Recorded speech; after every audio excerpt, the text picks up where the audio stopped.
Hey everybody. Y'all are fine. I'm just testing the mic, making sure I'm doing it right. Does that sound good? So should I get closer? Okay. Da da da da. Should I move it? Thank you. That's my speech.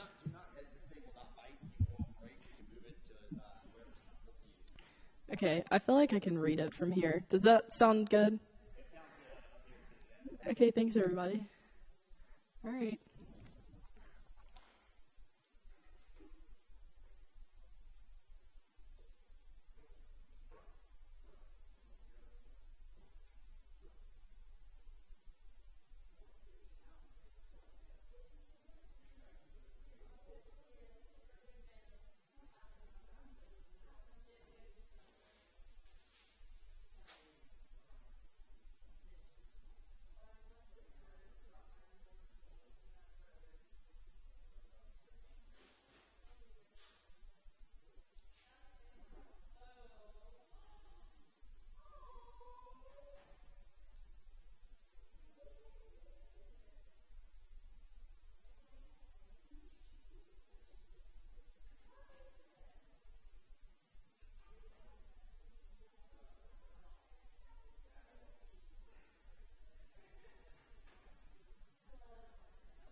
Welcome everyone to Assembly. I'll wait for everybody to get in.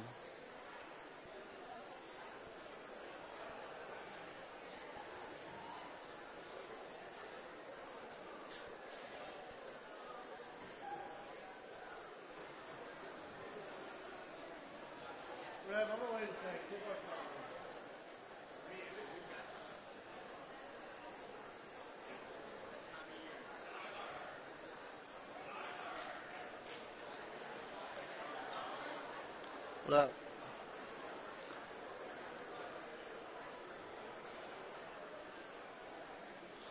Welcome everybody to Assembly.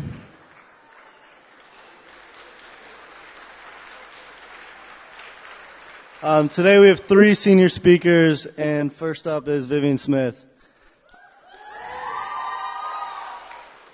I met Vivian when she came to Baylor and could tell she would be a great person to be around right away. And although I never got to know Vivian as much as her friends, her genuine personality shined even from short interactions. Her friends describe her as very kind and very humble, but also extremely wise and mature, and I'm sure she has some lasting words for us. So everyone guide your attention and give it up for Vivian.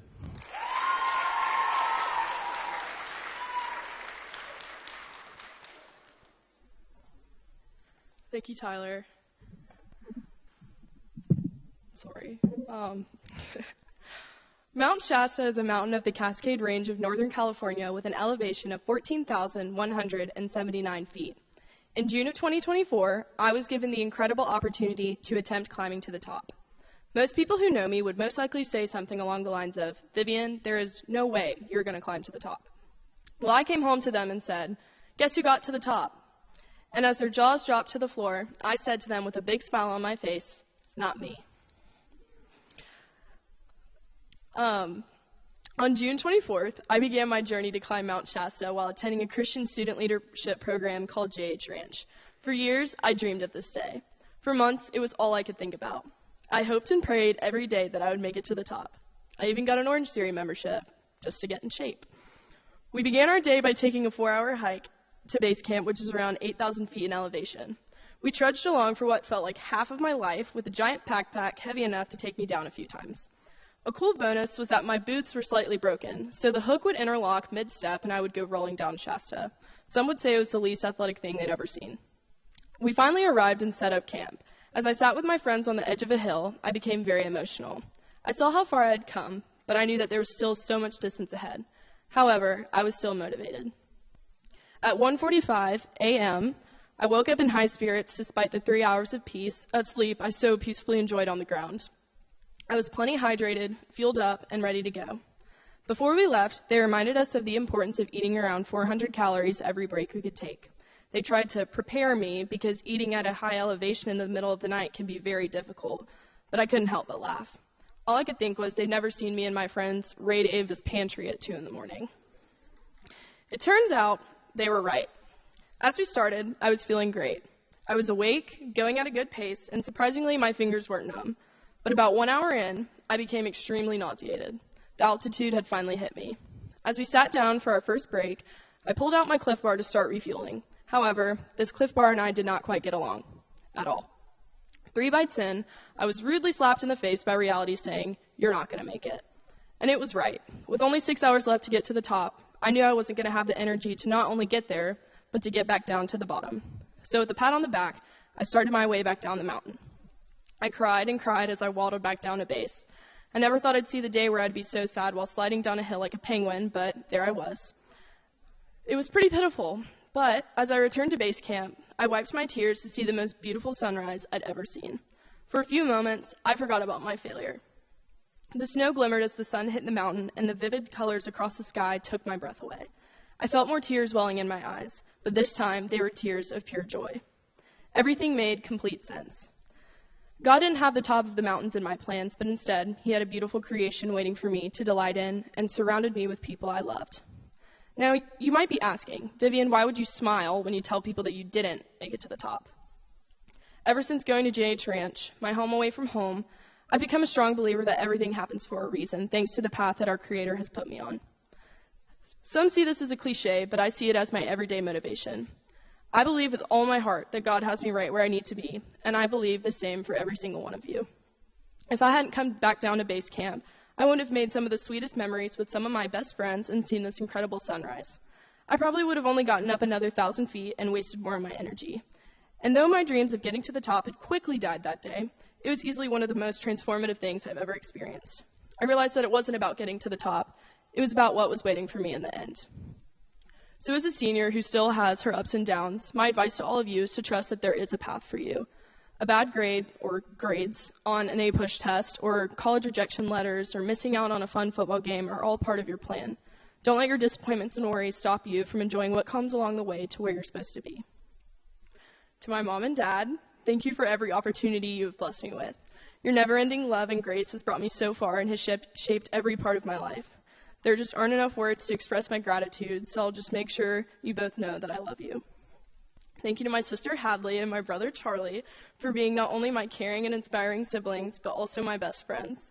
I love and appreciate y'all so much, despite the fact that y'all call me Big Viv every time we're in the presence of food. And thank you to my best friends for making high school the best 4 years yet. I can't wait to reunite in a few years and read our quote book that will go down in history. And thank you to Baylor, the teachers, the faculty, the dorm parents, the Res Life team, and my fellow classmates. My time at Baylor has been one of the biggest blessings, and I will forever treasure this place I've called home for 5 years. Not once have I doubted that this school is where I was meant to be. Although time went far too quickly, I can't wait to see the lasting impact it will have on the rest of my life. Thank you, and go Big Red.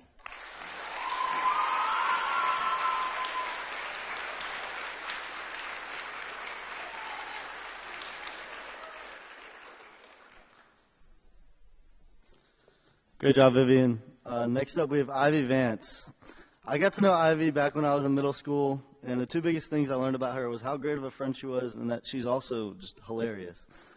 Whenever I see Ivy, she's making her friends smile, and it makes sense because her friends describe her as energetic, enthusiastic, intelligent, and full of life. I'm sure she has some great words for us, so everyone bring your attention to and welcome Ivy to the stage.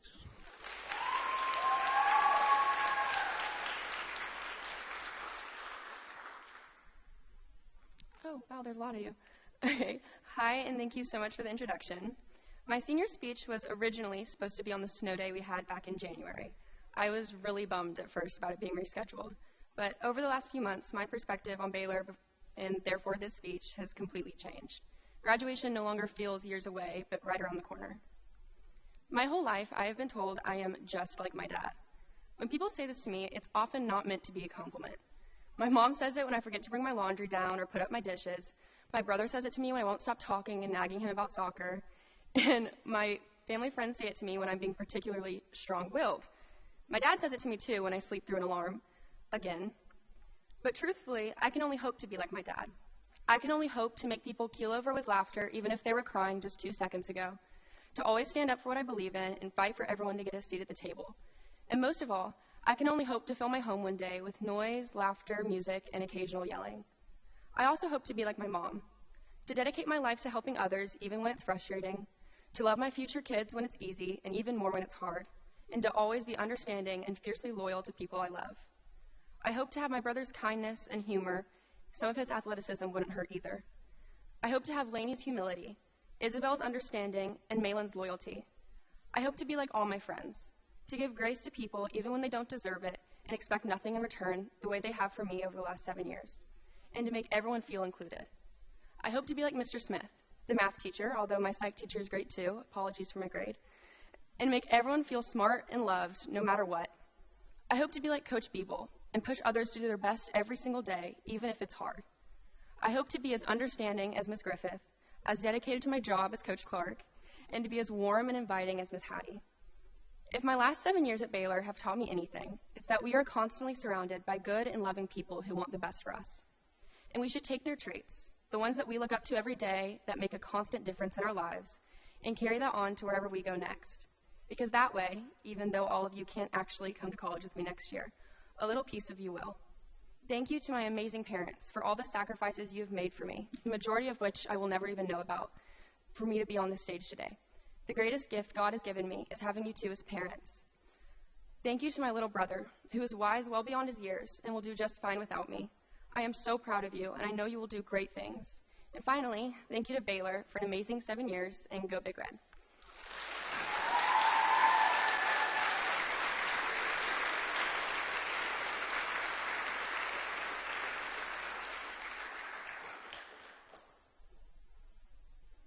Great job, Ivy.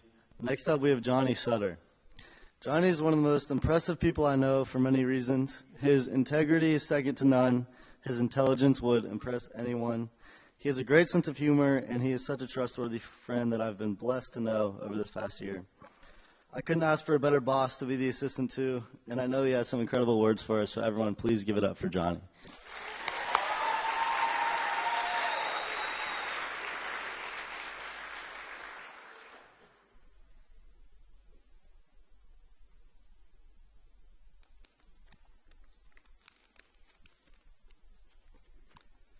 Thank you, Tyler. Hey everyone, my name is John Hadley Sutter. I go by Johnny. To my underclassmen friends, I've spent the last 4 years watching senior speeches, and I've spent just about every second of those past years debating whether or not I wanted to give one of my own. I can still very clearly remember sitting up in the balcony during my freshman year, watching the class of 2022 give their senior presentations, already trying to come up with something profound sounding to say to impress everybody.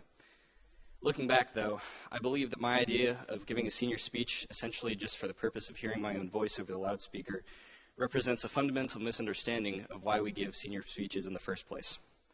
I've been thinking about this a lot recently, and I've come to a conclusion that I think is likely very apparent to most of you, but one that I think bears reiteration just in case you find yourself in a similar state of mind to a freshman year me.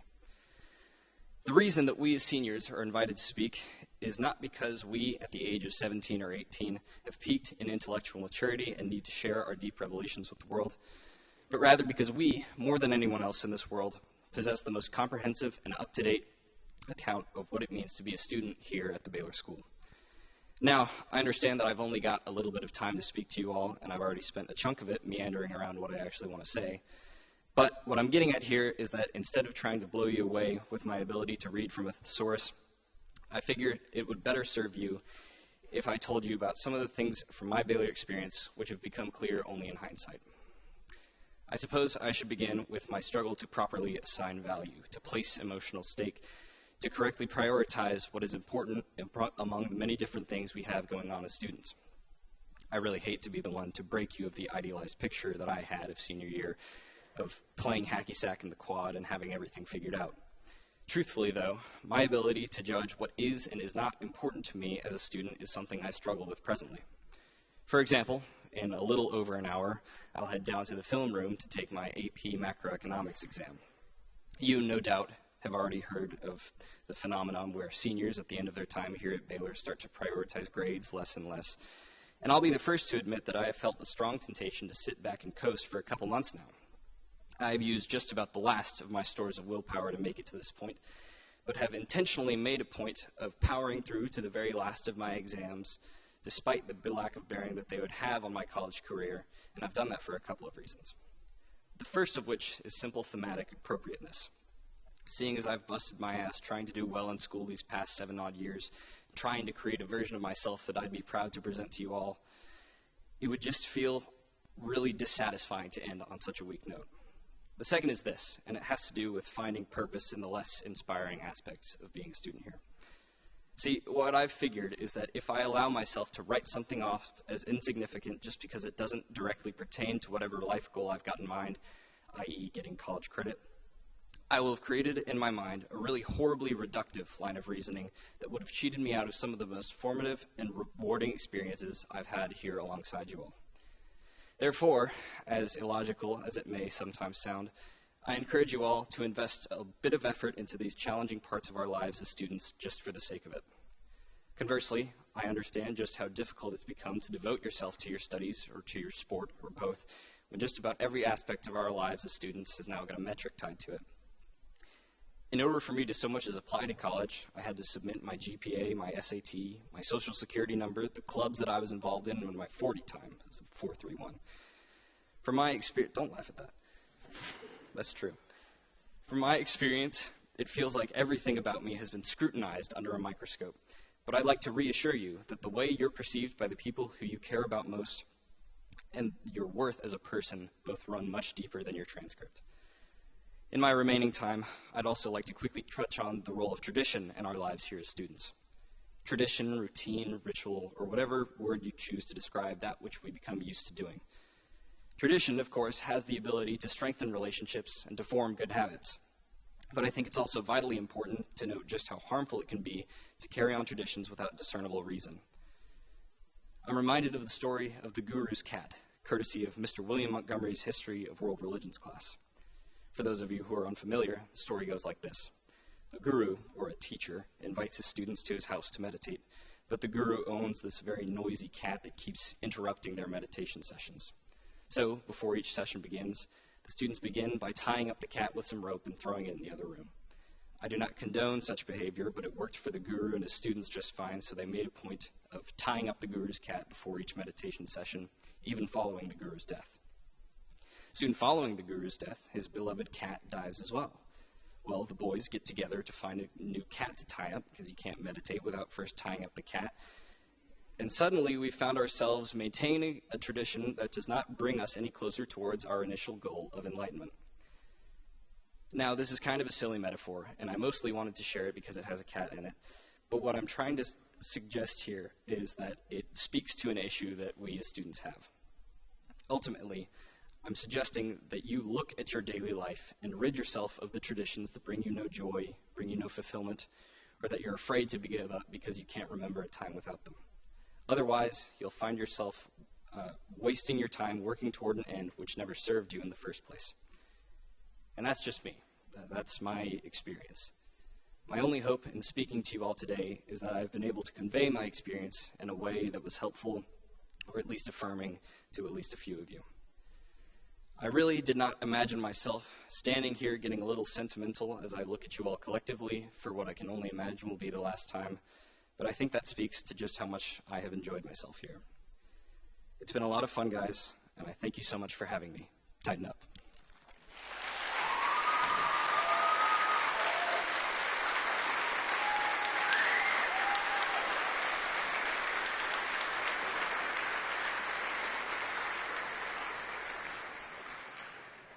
Awesome job, Johnny. And can we give it up for all three senior speakers one more time?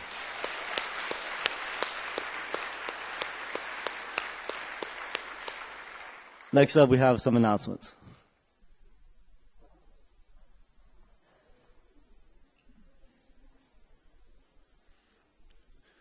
This is an announcement for seniors first. I sent you an email with all the information you need for next week. It is super important that you are where you are supposed to be at the time you are supposed to be there. On Monday, you will all come to chapel like you would normally, and then we have a meeting. This is a necessary and important meeting, one in which we will know you are not present because we will call roll, but it is our preparation for graduation. So Monday, I need you all to be here. If you are taking AP Calculus, you will be here in time for the meeting. If you have extended time AP Calculus, we will catch you up, and then following that meeting, we will embark on some Senior Fun Day activities and have a good time. Wednesday, just as a reminder, you need to be in the dining hall, dressed for Awards Day, which is coat and tie for guys, in the dining hall, 9:45, and again, I'll remind you on Monday. But please do follow those instructions and avoid the complete senior slide / meltdown. Underclassmen, you guys, I have even more exciting news for you. Exams will begin Monday the 19th.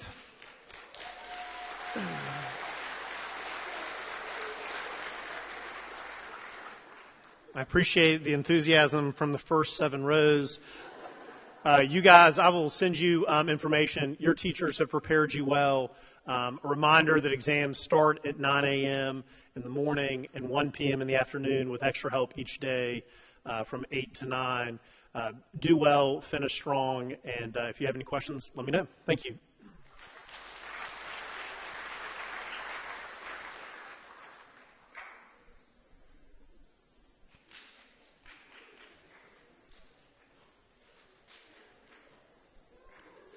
Hi, everyone. I'm Jesse Young. I'm chair of the science department, and I'm here to announce the results of the symposium. So thank you so much to so many of you who were able to make it out on Wednesday. We appreciate all your support. We had over 90 people present on that day. If you were a presenter, would you mind standing up real quick to celebrate you guys?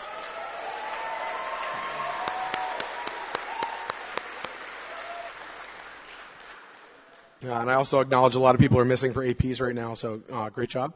As you came in, you guys noticed there's a QR code where you actually could vote on your own People's Choice Award. And quickly, that winner was Ruby Dozier and Caroline Chase. Congratulations. And then could the following people stand real quickly for recognition as winners? So in Research 1, so people doing their first year of research, in Biomed, that's AJ Lorson and Aubrey Robbins. In Engineering, Michael Kiner. In Environmental, Angelina Falcone. And in Sustainability, Jack Houston. You are the winners of those categories.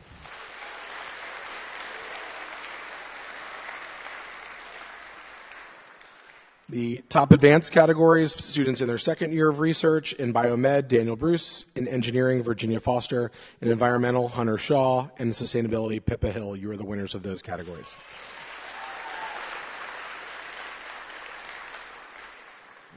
And for our students who are in thesis, their third year of research here at Baylor, the winning categories in Biomedical were Lucy Hemphill, Engineering, Tate Harrison, and Environmental, Megan Royal. You guys will stand to be recognized. And judged to be the best overall scorer was Lucy Hemphill. Congratulations, Lucy. Winners from those categories, could you please make your way to the flagpole afterwards for a photo after the assembly? Thank you.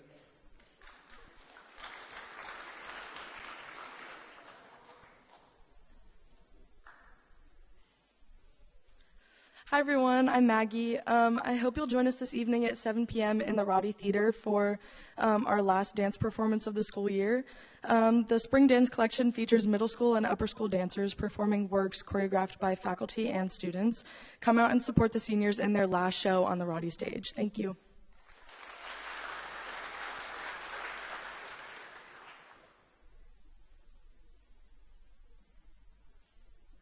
Hey everybody, who's ready for the last sports report of the year? All right, starting off, the men's soccer team kicked some grass on Monday, winning 6-1 against Knox Catholic with a hat trick from Mr. Phil LaForge. So good job, guys. The guys were barely beat by Macaulay 3-2 on Tuesday. But they play CPA at home next Monday at 5, so everyone make sure to show up and be loud. And does anyone know what a softball player's favorite type of dancing is? It's swing dancing. Yeah. The softball team narrowly fell to GPS 7-6, finishing their season 19-7-1. And going undefeated at home, so good job to the softball team. And then we've got a lot of track accolades from regionals this week. So, at the first day of track regionals, Merrill Ford and Ben Boehm were really raising the bar as they are your region champs in pole vault.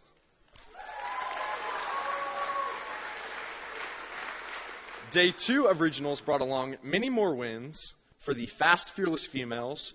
Charlotte Haas, Hadley Griffith, Franny Brooksbank, and Riley Swinford won the 4x100. Addie Cotter, Addie Green, Lainey Fowler, and Malin Adams-Cook won the 4x400. And notably, Malin Adams-Cook also rebroke her own school record in the 300 hurdles. So good job to the ladies.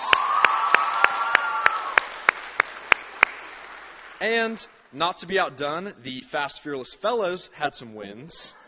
No obstacle was too big for Gilbert Stein, who won both the 100 and 300 hurdles. Gage Whited won the 400 meter.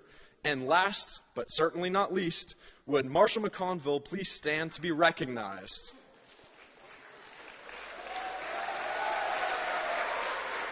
Marshall set a new school record in the 3200 of 8:55.3, making him 5th in the country. So let's give it up to all the track athletes.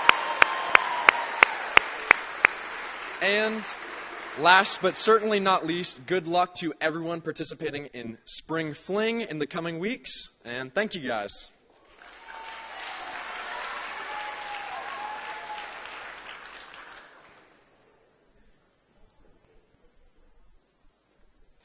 Hello.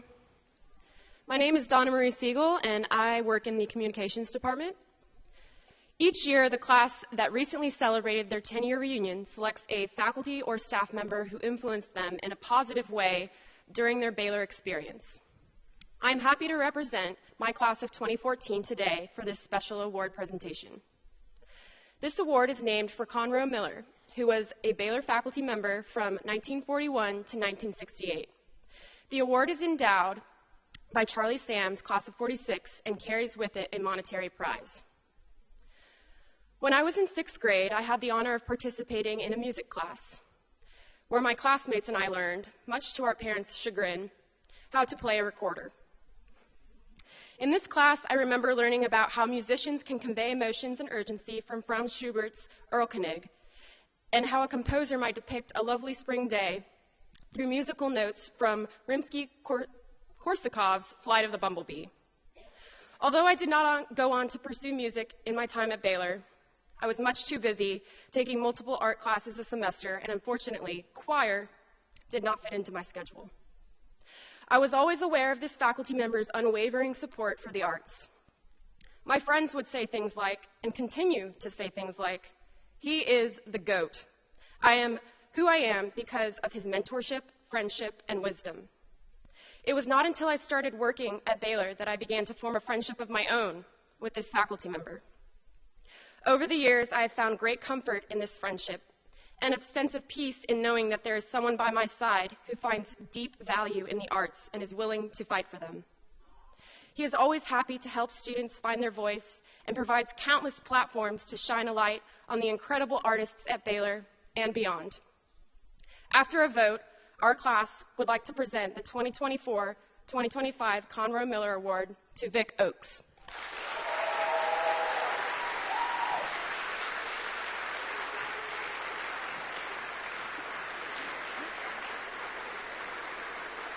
It appears he is not here right now, but I appreciate the standing ovation. I will make sure that he knows about this. Thanks, guys.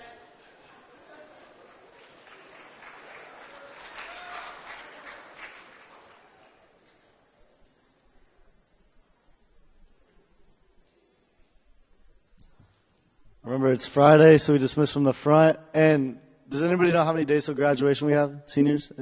15 days till graduation. So, and with your leadership, we are dismissed.